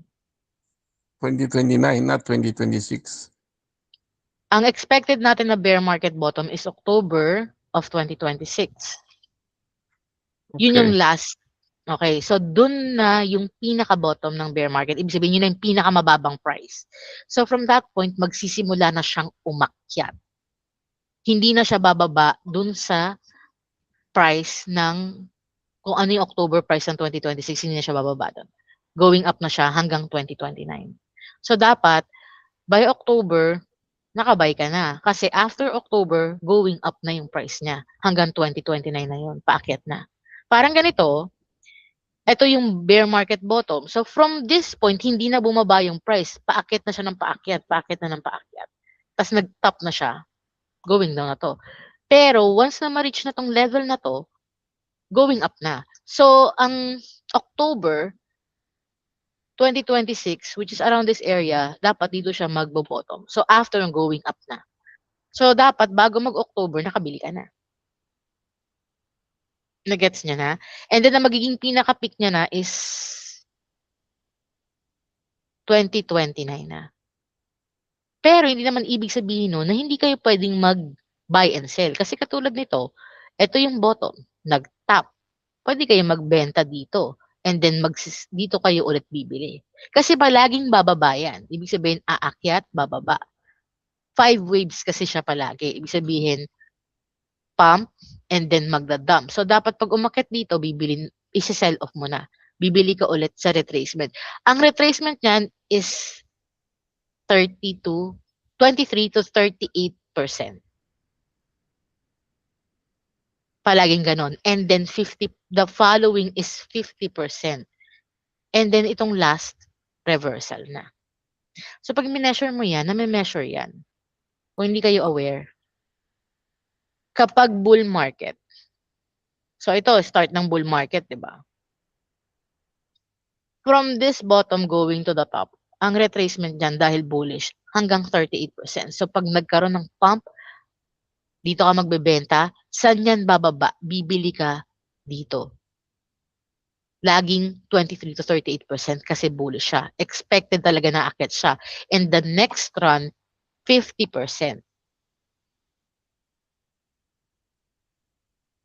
Yan. Nag-pump, 50% ang drop. Pag nag-pump ulit ito at na-reach na yung 17 to 90%, ibenta nyo na yan kasi magda-drop na yan ng malala. More than 50% ang drop. Nagets nyo? So, mag-up and down pa din siya. Kasi it moves in 5 waves. Question?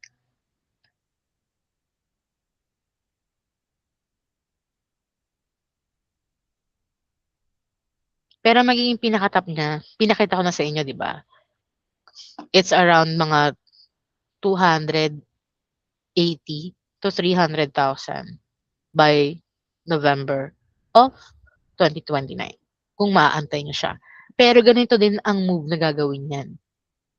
Pump, dump, pump, dump. And then, magda-dump na siya. Palagi siyang 4 years. It's a 4-year cycle. Last question, pwede pa rin ba siyang mag-consolidate sa pinaka-bottom nito? Oo. Ito isa sa ito, mahabang consolidation to, di ba? Ilang months yan? July hanggang November. So yes, pwede siya mag-consolidate. Actually, consolidating to eh. However, naapektuhan tayo ng war. Kaya nakikita nyo, hindi na halos alam ng candle natin kung saan siya pupunta. Dahil sa war, hirap na hirap yung candle. Sobrang toxic niya kasi hindi niya alam kung bullish siya or bearish siya. Ang dami kong scenario yung binigay sa inyo. Ngayon, kailangan yung pag-isipan mabuti yun. Kasi sobrang toxic ng mga fundamentals niya and news niya. Dahil yung mga nakalatag na fundamentals katulad ng Clarity Act, hindi mo maintindihan kung bullish siya or bearish siya. Sa mata ng mga tao, bullish siya. So most likely, kapag na-approve ang Clarity Act, automatic magpapump ang Bitcoin. Okay? Yun. Magpapump ang Bitcoin kapag na-approve ang Clarity Act. Pero pag na-enact na ang Clarity Act, magdadump ang Bitcoin. Kasi iisa-isahin na lahat ng tokens. At bawat isang mawawala dyan, pag na-realize ng mga tao na dinidelis na lahat ng mga tokens sila, dumping na tayo. So initially, possible pump, long run, dump. Okay? And then the Strategic Bitcoin Reserve Act, most likely pump yun. Parabolic.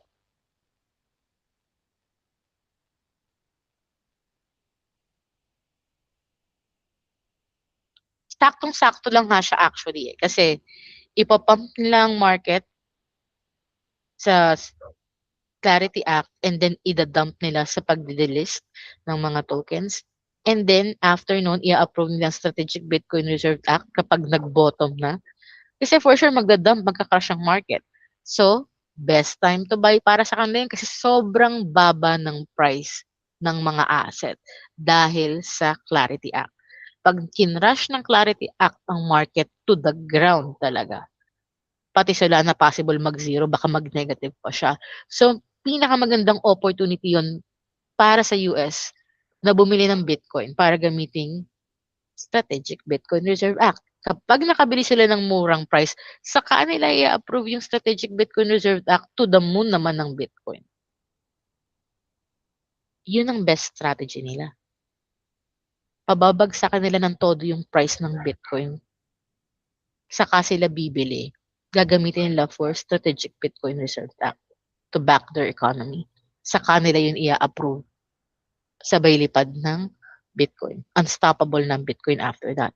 And impossible na lumampas siya ng 300,000 kapag na-approve ang Strategic Bitcoin Reserve Act. In the Ma'am, next, tanong ko lang. yes, Ma'am, ano ba, ma'am, ano, Bitcoin lang ba maging parabolic, ma'am? O wala, o yung mga ibang assets, ma'am, hindi na parabolic. lahat ng maiiwan nagiging parabolic. Lahat ng papasa sa Clarity Act. Kasi konti na lang sila. So, ibig sabihin, lahat ng market cap ng mga tinanggal na crypto sa kanila mapupunta. Gets nyo? Wala na kasing So, ibang kailangan choices. talaga So, alphabet. yes. Kaya hindi umaangat ang prices ng ibang asset ngayon is because, at bakit, eto marami katanong sa akin, bakit walang altcoin season? Dahil yun sa sobrang dami ng altcoins, meme coins, at shitcoins. Noon, nasa ilan lang yun, nasa 2,000, 1,000 lang ang cryptocurrency. Ilan na ngayon? 16 to 20,000. Naghahati-hati sa market capitalization. Paano mo paliliparin ang altcoins kung sobrang dami nila? And karamihan sa kanila is scam tokens. Paano nyo paliliparin ang altcoins? Hindi yun mangyayari sa sobrang dami ng tokens. Nahahati yung market capitalization niya. 'Di ba? Sobrang dami, 16 to 20,000. Tapos ginarag pull lang ng nirarag pull. Nauubusan din ng pera ang mga investors, especially na nag-crash tayo ng October 2025. After nung major crash ng October 2025, sunod-sunod ang major crash ng market. Ang daming nag-suicide. Ang daming na-wipe out na account. As in na-wreck talaga to the ground, zero. Sa palagay nyo, sino nang mag invest kung lahat ng mga investors na yon na-wrecked during the crash? Well, ang Clarity Act is naka-schedule na. Dapat ma-approve siya by the end of summer sa US, which is end of April and June. Kasi dapat February tapos na siya. Hindi siya matapos-tapos because hindi magkasundo ang mga crypto platforms and the banking sector. Pasado na siya sa Congress, pasado na siya sa Senate, pero kailangan din ang approval ng banking sector. Hindi sila magkasundo ng banking sector. At ayaw din pumayag ng mga crypto platforms sa gusto ng banking sector. At gusto nila maraming baguhin doon. Kasi yung totoo, ayaw nila yung mga nasa amendment. Nire-write daw ng Congress yung buong Clarity Act. Sabi niya, hindi amendment yung ginawa ninyo, nire-write niyo yung buong Clarity Act.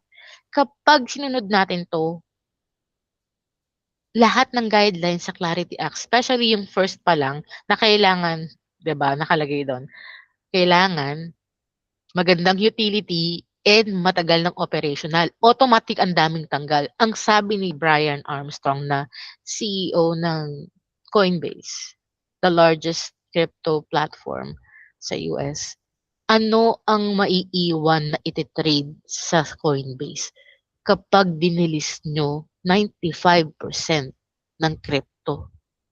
Ano ang ititrade ng mga traders? Walang maiiwan. 'Di ba? At anong mangyayari sa Coinbase? Magko-collapse ang Coinbase along with other crypto platform sa US. Nagets nyo? Kaya hindi matatapos ang battle nila. Kasi hindi papayag si Brian Armstrong, ayaw din pumayag ng mga banking sector. So, anong gagawin nila? Any more question, guys, bago tayo mag-end?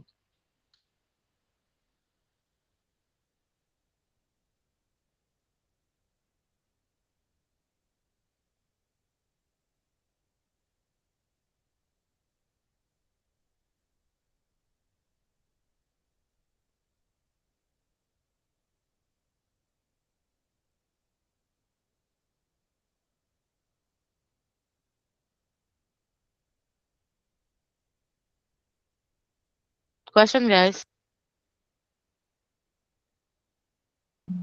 Siguro naman wala nang magagawa si Brian Armstrong. Possible, pero pinipilit niya. Kasi nga, napaka-unreasonable talaga nun. Totoo naman yung sinabi niya, kung i-delist nila lahat ng mga tokens, anong maiiwan ng iti-trade? Wala. Nagigets nyo? Pero ang sinasabi ko lang sa inyo is, yung price ng Bitcoin,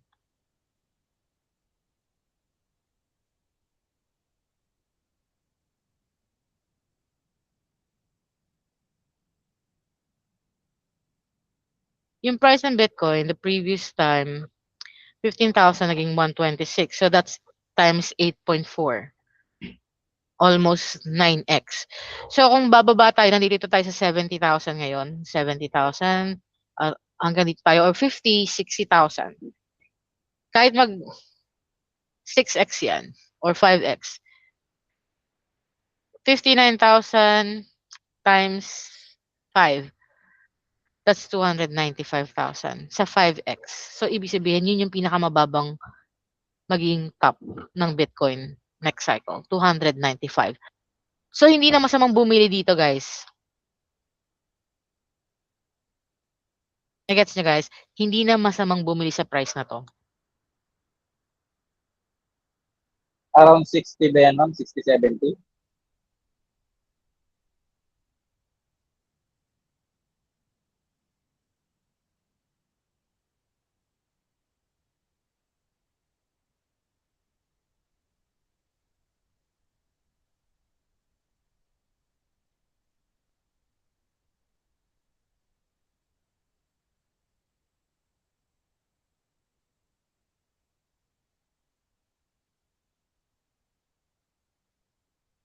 Three 3,000 naging 69.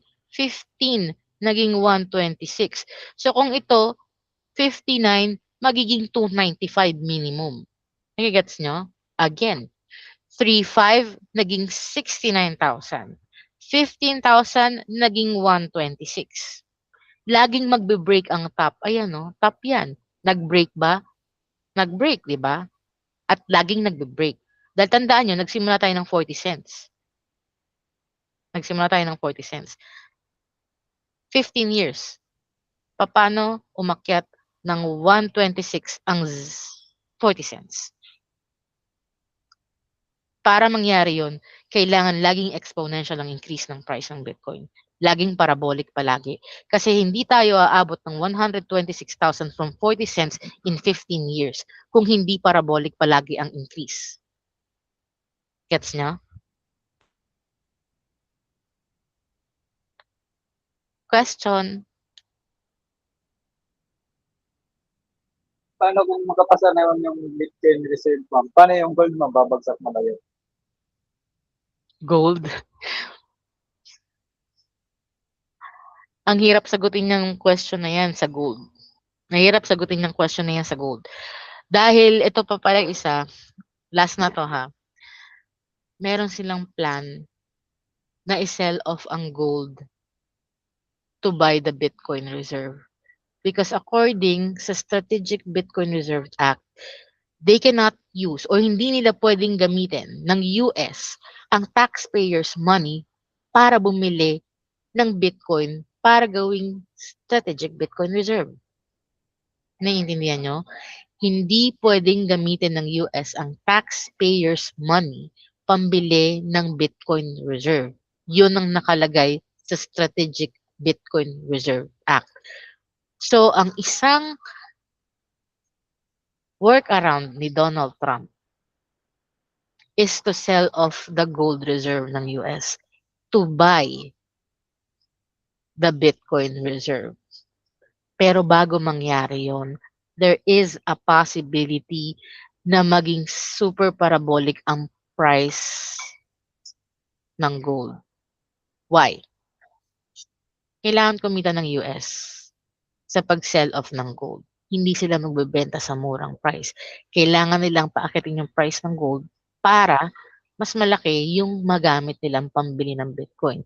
And one way na possible is possible i-revalue nila ang price ng gold reserve nila. Because currently, ang value ng gold reserve ng US